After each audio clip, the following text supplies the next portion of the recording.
It's 8 o'clock. I'm Sally Burdett, live from Johannesburg. Good evening to you. In your headlines this evening.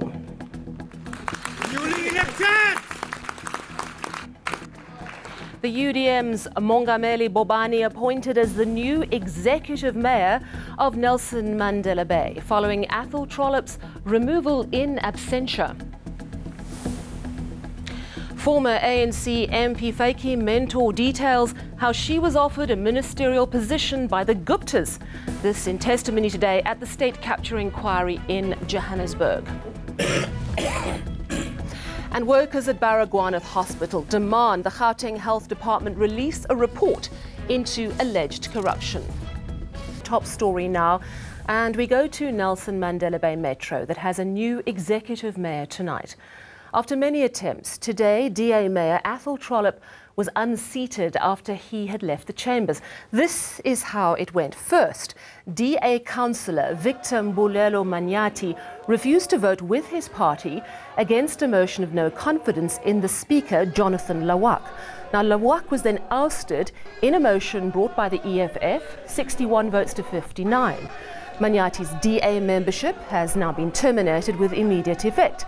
DA and its coalition partners then left the chamber. The opposition councillors remained. The Eastern Cape MEC for Cooperative Governance and Traditional Affairs, Fikile Xasa, sent an official to oversee the election of a speaker. ANC councillor Buyelwa Mafaya was elected speaker and proceeded with a motion of no confidence in Trollope brought by the EFF. Every councillor present supported it. Councillors then elected the UDM's Mongameli Bobani. Well, a big victory for the UDM, and Party Leader General Bantu Holomisa joins me now. Good evening, General. Thank you so much for joining us. You've long been a critic of Athol Trollip. You must be delighted by tonight's outcome. There's nothing to get excited about here. This is an issue which is being supported by many political parties in Port Elizabeth. So it's not a victory for the UDM. It's for a victory for all those opposition parties which have been raising issues of service delivery, and in particular in disadvantaged communities. You have seen people marching, burning tires in northern areas. You have also read about the complaints that the budget is skewed in favor of the developed areas in that area.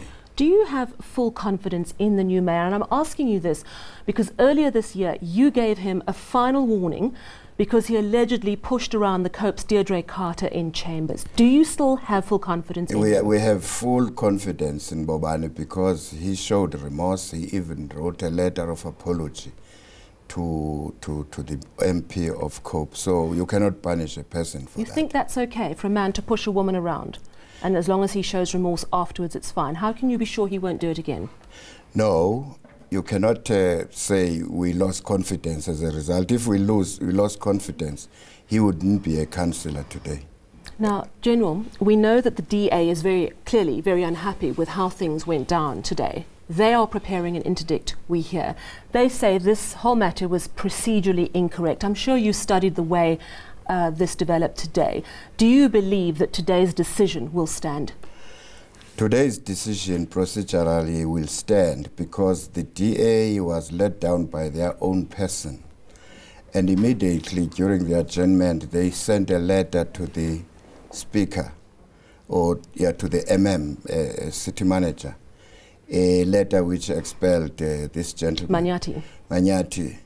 And the Speaker, the chairperson declared a vacancy. That is procedurally flawed because it's only the IEC which can declare the vacant position. Therefore, we cannot be held to ransom by one leader of a political party because this letter came from James Self. Within 10 minutes or 30 minutes after he voted against them, then they just expelled. That's a kangaroo court. Where was the hearings? But if the DA got it wrong as well, then surely everything is wrong. The whole process is wrong. No. You can't say because DA is wrong, we are also wrong. No, that's not our baby. DA messed up. They cannot win this case. Do you think coalition politics can work in Nelson Mandela Bay, mired in corruption, a very poor area. How is it going to work now with the ANC? Coalition can work on condition that the mayor who is in charge would make sure that he consults with the other partners. The problem with Trollope is that he was a bully. We've said that on a number of occasions. So if Bobani is going to adopt the same style of Trollope, then the coalition cannot work. But I think everybody has learned how he managed, how Trollope failed to manage the coalition. Thank you so much, General Bantu Holomesa, joining us there on very interesting developments. Athol Trollip out as mayor of PE, and Mongameli Bobani is in this evening. Moving on now, and the state capture inquiry entered its second week today, with former ANC MP Vytjie Mentor testifying. Now, her submission was marked by anxiety, confusion, and cases of mistaken identity. She's the third witness in public hearings over allegations of state capture, fraud, and corruption. Mentor testified she initially struggled to tell the difference between the Gupta brothers. She told the state capture inquiry that Ajay Gupta promised her a ministerial job if she agreed to his demands. He said I could be minister. I said, how so?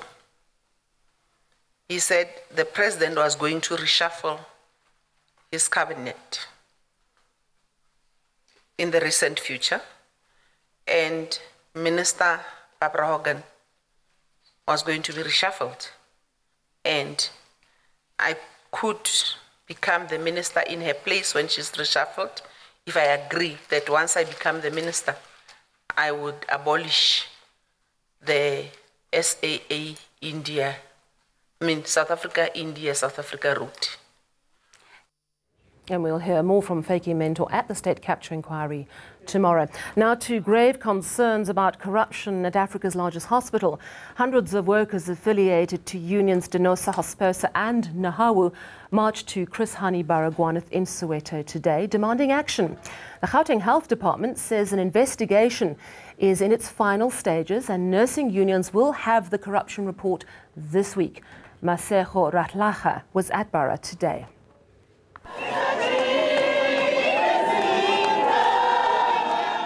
The demand by these workers is clear.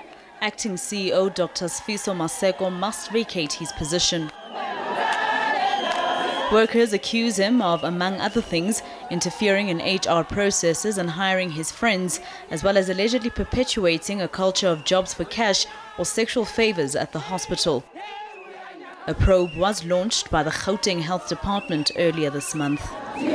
Officials also say they cannot release the findings of the investigation until the process of engaging with those implicated is finalized. Unions say they have complained before, but nothing is done. The CEO has been getting into the employment equity committees, disrupting their, deploying his people to come and be the mastermind in the employment equity on the recruitment of employees, of which recruitment is not fair at Chris Hani Baragwanath. The department says staff who were on duty also participated in the industrial action, meaning some services were compromised. There are bargaining council agreements. The first one is that if you are not at work, you won't get paid. So the no work, no pay rule will apply. Police maintained a high presence, with officers given the mandate to protect the building in efforts to prevent workers from vandalizing the premises. While some patients were attended to, others were turned away and asked to return later this week. Unions say the Gauteng Health Department must take the blame for any disruptions to services and the lack of patient care. They say workers will continue with this go-slow until their demands are met. Masego Ratlacha, Soweto. In other news today, Justice and Correctional Services Minister Michael Masuta says under no circumstances can a presidential pardon be predetermined. This following calls by Fees Must Fall activists who want blanket amnesty. Masuta says his department will approach the National Prosecuting Authority to consider cases of fees must fall activists languishing in jail. But he says presidential pardon is only granted to those who have already been convicted and sentenced.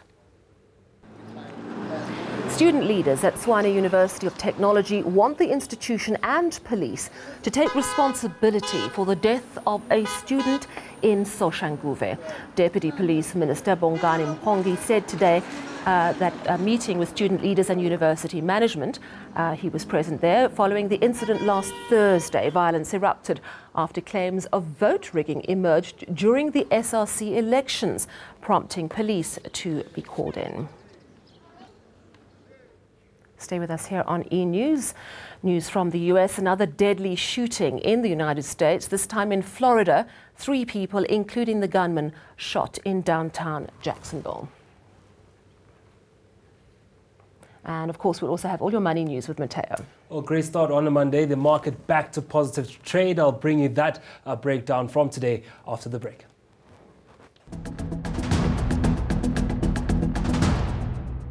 It's time to talk money now with Moteo Kharipe. Good evening, Moteo. Let's start with Telkom versus ICASA. Now, Telkom is very unhappy with termination rates that ICASA wants to introduce. What does it mean, first of all, for the consumer?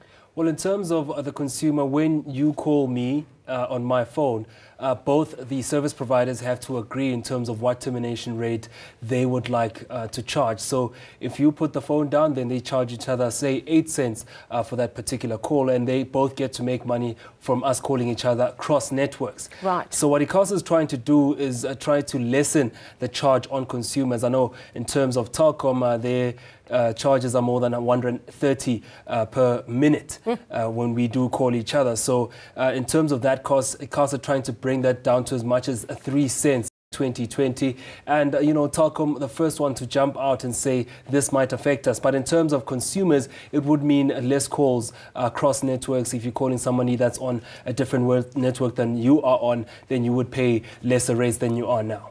Who's going to win this one? It might be quite difficult to tell, because if you look at it, Telkom has a bit of a case, because between 1994 and 2014, both MTN and Vodacom made billions in terms of termination rates. And of course, Telkom was still, you know, on fixed line and not mobile. And now that they've gone into mobile, they say they would like the opportunity to make as much revenue as their competitors. CEO Sipho Maseko saying that it won't allow them to compete with the likes of MTN and Cell C as well as Vodacom, because it would mean that they won't compete on the same scale. And they're saying they might have to cut jobs, because they're currently operating with 18,000 people, while the competitors are at around 10,000. So that's still a bit of a pickle there. Certainly one to keep watching. Talk us through the markets quickly. A great start for the markets today. The all share close to that 60,000 points. Markets up at 1.5%. Industrials also quite good today as the market pushed back and investors came back into emerging markets. Financials were up more than 2% today. Gold shares were up, with platinum the biggest player there, and gold also going up, and resources also up in good territory. They're also in the green, up more than 2%. And in terms of the rand, well, the Turkish lira has weakened, but that deal between Mexico and the US bringing up the Mexican peso, which is another emerging market currency, and the rand taking advantage of that is at 14.13 against the dollar now, 16.51 against the euro, and also positive against the pound there at 18 rand 22. Price of gold now at $1,210 an ounce, the best we've ever seen it in a couple of weeks now. And platinum also past those 10-year lows now at $803 per ounce, with Brent crude still high at $75.92 a barrel. Thank you so much, Moteo. Not a bad day at all. But let's take a look now at what's making international news. And the US flag on top of the White House is no longer flying at half-mast, less than 48 hours since Senator John McCain passed away. This as other sites around Washington continued their tribute to McCain. He passed away on Saturday after battling an aggressive brain cancer. He was 81 years old.